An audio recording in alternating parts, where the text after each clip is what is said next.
Editor-in-Chief of True Royalty TV, Nick Bullen, breaks down Harry's book and William and Kate's upcoming trip to Boston.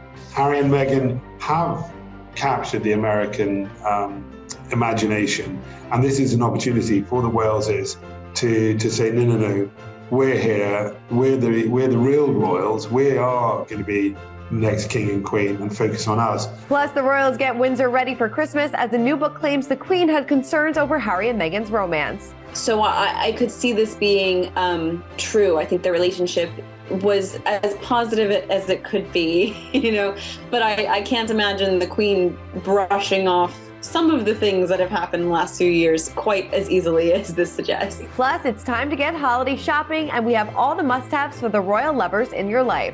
Of course, a royal favorite, the warm and wonderful women's sheep sweater from Rowing Blazers. I have it on right now. This is a staple for all of the royal lovers. We've got that plus so much more in today's Royally Us.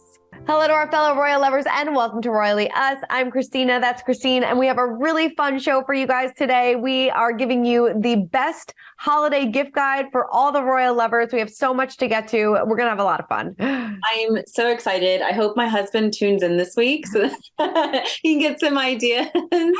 Definitely. Yeah, this is really fun, sort of different show for us. Definitely. It's going to be a good time. But before we get to all that, of course, we're going to break down the news of the week and check in to see what you guys had to say about last week's show. Judy says, I honestly feel sorry for Camilla and Charles that they had to relive such an invasion of privacy. This whole show, talking about The Crown, is an embarrassment and invasion of privacy. Netflix has reduced real people's lives to fodder for our dinner tables. I won't watch it. Ooh.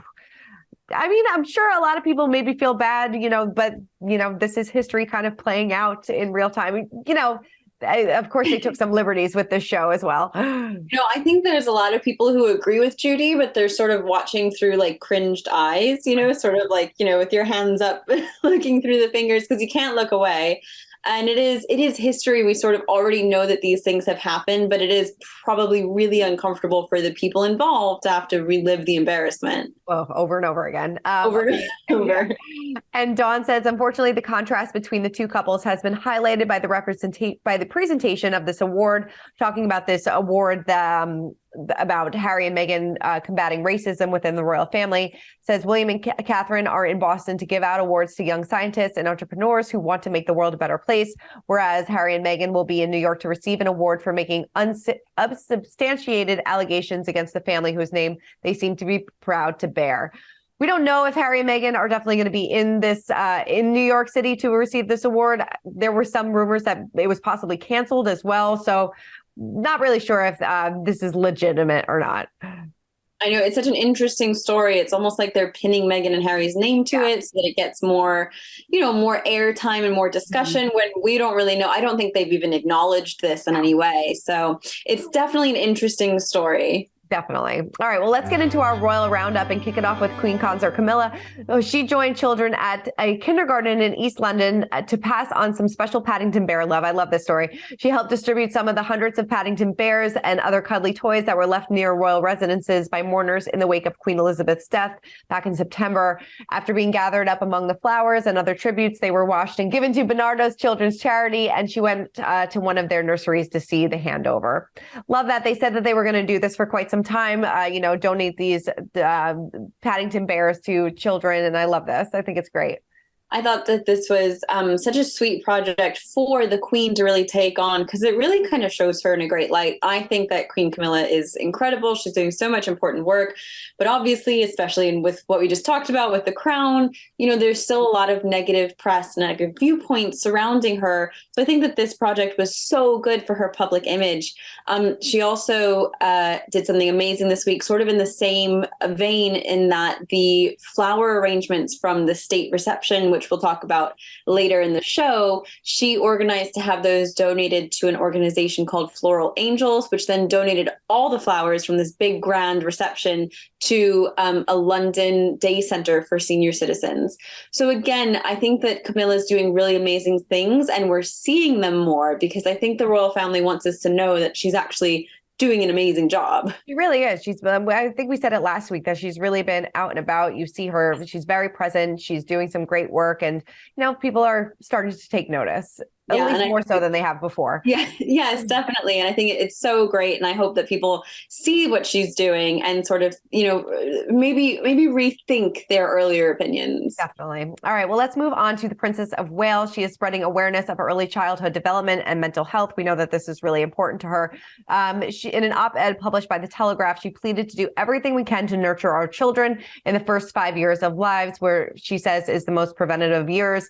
She wrote, over the past 10 years, talking to a wide range of experts about how we deal with societal issues like poor mental health and physical health, I've become more and more sure of one thing. If we are going to create a healthier and happier society for future generations, we must start by understanding and acknowledging the unique importance of the first 5 years of life.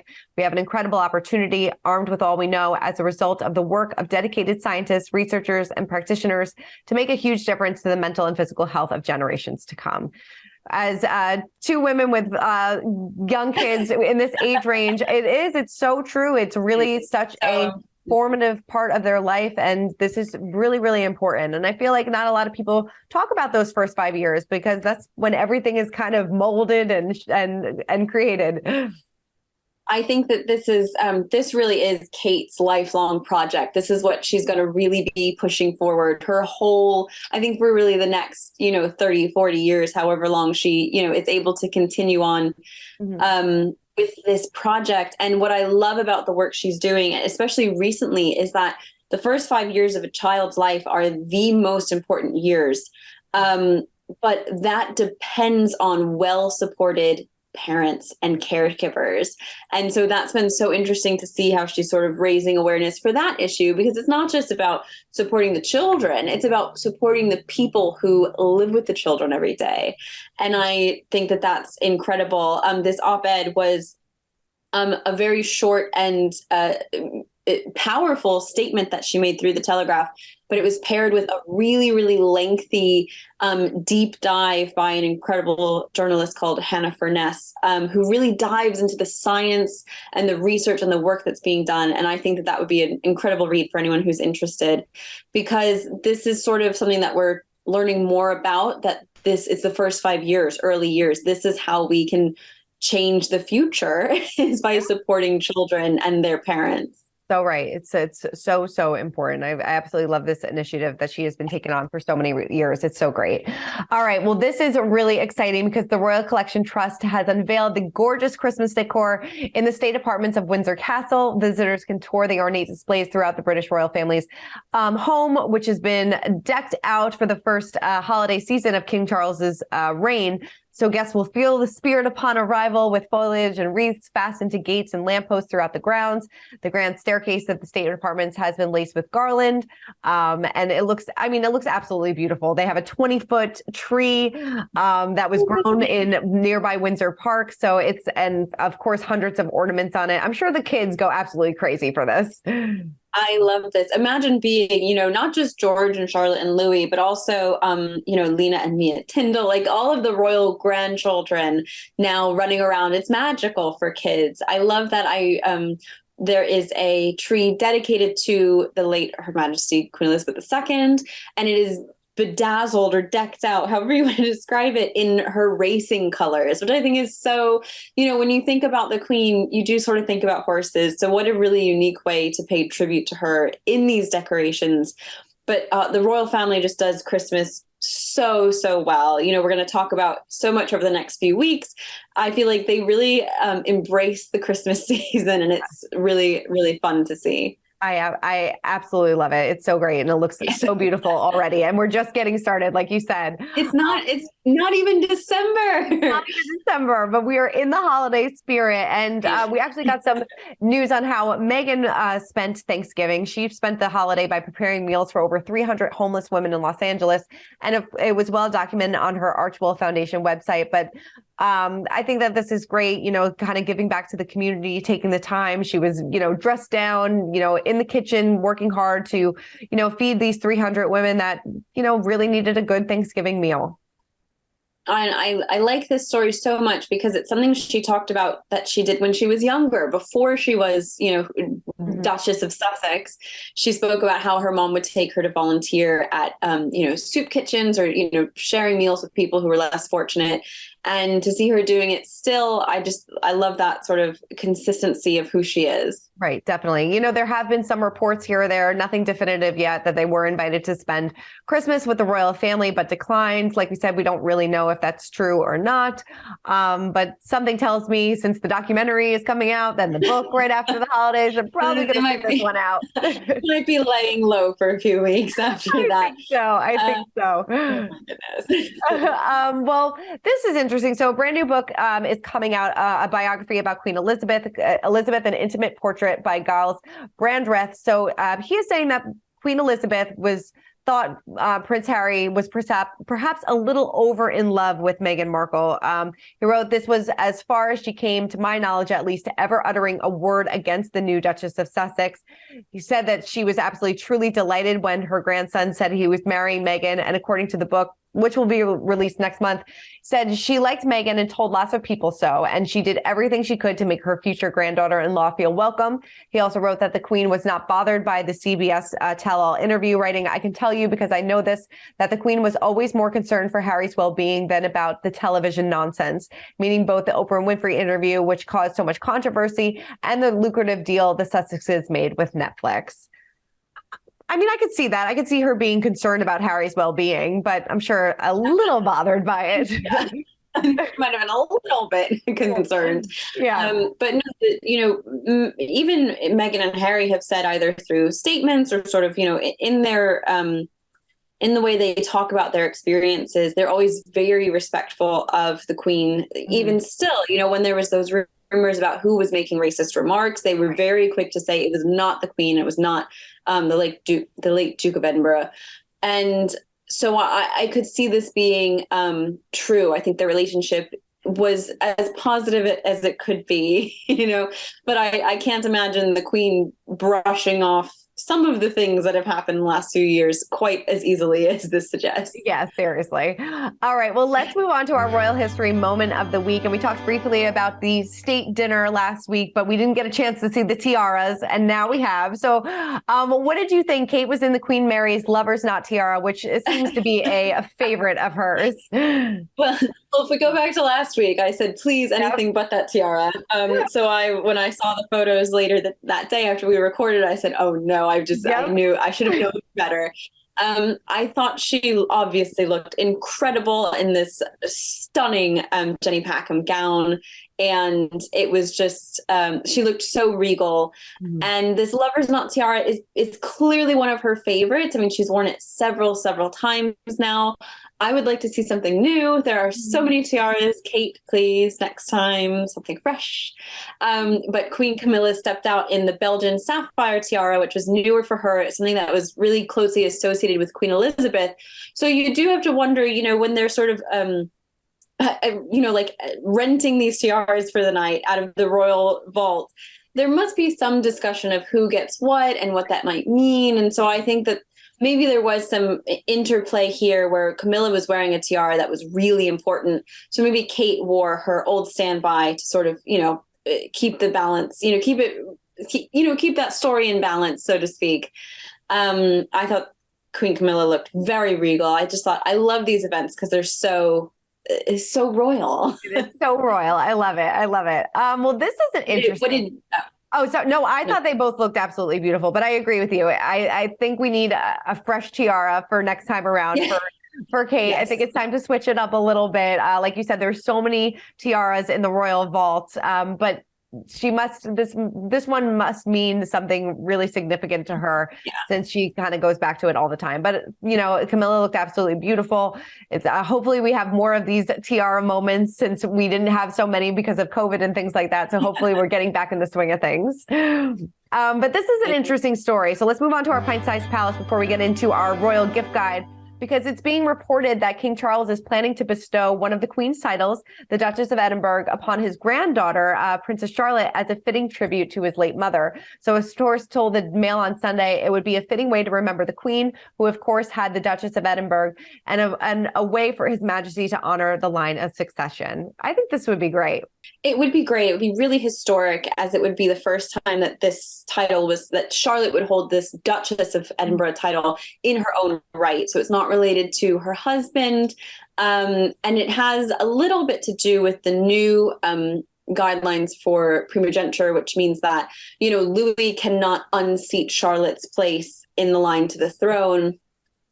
And so it's a really interesting conversation. Now, the title was originally unofficially promised to the Earl and Countess of Wessex, which is Prince Edward and his wife, Sophie. And that's why he is not a duke, because there was sort of this conversation that when Prince Philip passed, the title would then be passed down to Prince Edward, who is now the Earl of Wessex and Fofar, but would then be the Duke of Edinburgh. So it's sort of a very complex issue. And this was kind of a surprise rumor for us to hear. I think it would be really lovely, but when William is king, Princess Charlotte will be the Princess Royal, so she'll already kind of have a special title in her own right. There's a lot going on here, and I'll be really interested to see if this rumor actually goes anywhere. Yeah, no, definitely. So many titles, so many different things to think about, How so do you many different keep moving check? parts. Well, let's spill some royal tea, and as we know, the Prince and Princess of Wales are headed to Boston for the Earthshot Awards, while Harry and Meghan are set to premiere their upcoming documentary on Netflix. Of course, he has the book coming out. So to break it all down is editor-in-chief of True Royalty TV, Nick Bullen. So this is revisiting our interview from last week. There was just so much good stuff. So we wanted to preview what's to come as they head to Boston. Take a look. Another big thing happening on Netflix next month is Harry and Meghan's documentary. I mean, we don't really know too much about it. Have you heard any insight about what we're going to see? Is this going to be, Meghan's given a couple interviews and, says that this is going to be telling their love story and a little glimpse inside what life looks like for them. But do you have any insight on what this documentary might entail? I haven't heard very much about the documentary or the book at the moment. I think it's all a very closely guarded secret. As you say, we have a documentary in December. We've got the book in January. Netflix have paid a lot of money for this documentary. They're going to want their pound of flesh. The publishers have paid a lot of money for the book. They're also going to want their pound of flesh. So Harry and Meghan are going to have to say more than we have a lovely life in Montecito and we love each other. There needs to be some meat in this sandwich. And what I have heard is that Harry has been talking to friends from his childhood, from his school days, right back through his life to pull together, how do I say this politely, some of the darker moments in his life, even before his mother died, to really dredge up some of the old childhood memories. Now, whether that's for the book or the documentary, I don't know. But I know a lot of people have been saying to him, why are you going back over this old ground? Why are you digging all of this up again? So I think those closest to him in the UK, or those who were very close to him in the UK in the past, are slightly concerned about how far he's going. Now, whether he puts all of that in the book or the doc, I don't know. But he's certainly been doing a lot of early childhood research. Interesting. Do you think that he'll, is he being warned not to do this and not to tell these stories? Or, are he and Meghan getting any advice on, what this might mean for their future? I know that the sort of the friends in the UK have been saying to him, why are you doing this? Why are you going there? Now, to be fair, they also don't know what's in the doc or the book. So let's see. But certainly, I think sort of what the questions he's been asking have been raising a number of eyebrows. And then those that are sort of closer to the King and the Queen and the Prince and Princess of Wales, who are part of the palace infrastructure, are absolutely bracing themselves for what's about to come, because nobody knows. And history has shown us that when the Sussexes speak, they can throw out some pretty big accusations. So, whether it's the Oprah interview, whether it's Harry's more sort of recent interviews, or whether it's Meghan's podcasts, they know how to light a touch paper. Yeah. Well, also next month, William and Kate will be in New York City for the Earthshot Awards, which is going to be very exciting. I mean, what can we expect from that? And then there's also been rumblings that maybe Harry and Meghan will be in New York as well. You know, there was these rumors flying around that she might be on the Tonight Show that said that later confirmed that it wasn't happening. But any chance you think we'll see a run-in? Everything I've heard is that there may well be a crossover on the East Coast. William and Kate, the Prince and Princess of Wales, are doing an incredible job at the moment. Today, they've been part of the welcoming party for the South African state visit. There'll be a big banquet at Buckingham Palace tonight. I think what's clever with the Wales is they're pointing to the heritage and the history. If you notice today, Diana is wearing the brooch of the Princess of Wales that was given to her by Diana, that was given to Diana by the Queen Mother. So it's telling that whole story of longevity, of dynasty. And I think that's very much the message that's coming out of the royal family is, we are the long game, and we are the past, and we are the future. And I think you're right. I think the Earthshot Prize will be a huge moment in the States. We only have to look back to the last time Kate and William were in America, when they're on the West Coast, the scrambling to be part of their entourage, to be at the events that they were at, was just enormous. And I know incredibly famous tech billionaires were saying they would pay anything to have a ticket to be some of the parties that were going on. So I think you're going to see a huge crowd around them. And I also think that the Waleses realize they have to put a market down again in America. Harry and Meghan have captured the American imagination. And this is an opportunity for the Waleses to say, no, we're here. We're the real royals. We are going to be the next king and queen and focus on us. So I think it'll be very big around them. And I think you will almost certainly see Harry and Meghan trying to wave their flag when they come in. And I believe they might be going to New York, mightn't they? But I haven't heard that completely yet. I'm so ready for this. We're going to break it down all next week. It's going to be great. I can't believe they're going to be right around the corner from us. I know. I'm so excited. I know so many Americans are hoping to catch that glimpse of them. Definitely. All right. Well, we are so excited because this week we are breaking down the royal rules and doing things a little differently because the holidays, of course, are right around the corner. And we wanted to bring you the ultimate royal holiday gift guide because, as we know, so many royal lovers are watching the show. So pay close attention because we have a lot of good ideas. So I want to kick it off with, of course, a royal favorite, the warm and wonderful women's sheep sweater from Rowing Blazers. I have it on right now. This is a staple for all of the royal lovers. Of course, this is a nod to Princess Diana. It's actually on sale for $221. And what is so great that you can actually pair it with the warm and wonderful Sperry sneakers with the same print. This is all available at rowingblazers.com. Of course, like I said, and it's comfortable, it's super chic, and I absolutely love it. It's so cute. And you can spot a fellow royalist from a mile away because they're wearing the jumper. I love it. I love it so much. What do you got? We also love these bangles from Halcyon Days, which is loved by the royal family. They hold 3 royal warrants, which is really impressive.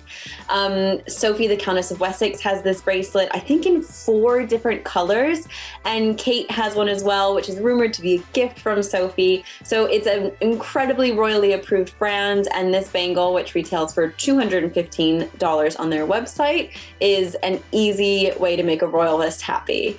I also have here my Finley & Co. sunglasses. I'll put them on and look really silly for a minute. I love them. These are the iconic sunglasses that Meghan wore the first time she stepped out with Prince Harry at the Invictus Games about 1 million years ago. Finley & Co. is an incredible London-based brand. This is the Percy style that retails for £225, again on their website.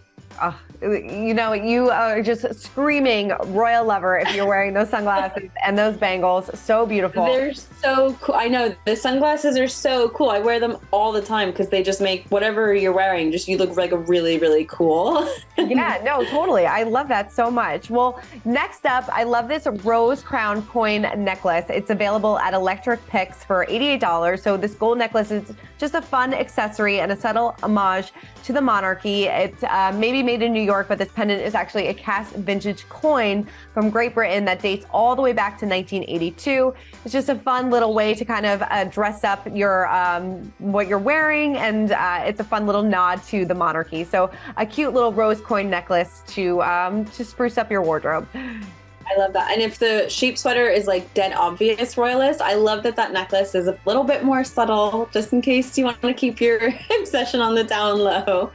And another piece that will keep your obsession on the down low are these incredible gloves from Cornelia James. They have a royal warrant from the late Her Majesty Queen Elizabeth. I had to keep these in the box because the box was so incredible. I know that's a bit silly. But the new Princess of Wales, Kate, wears these gloves almost every time she steps out in the winter. They have this adorable, and it's a bit hard to see, but it's this big bow. They are made from the most soft, warm, luxurious wool. The packaging is incredible.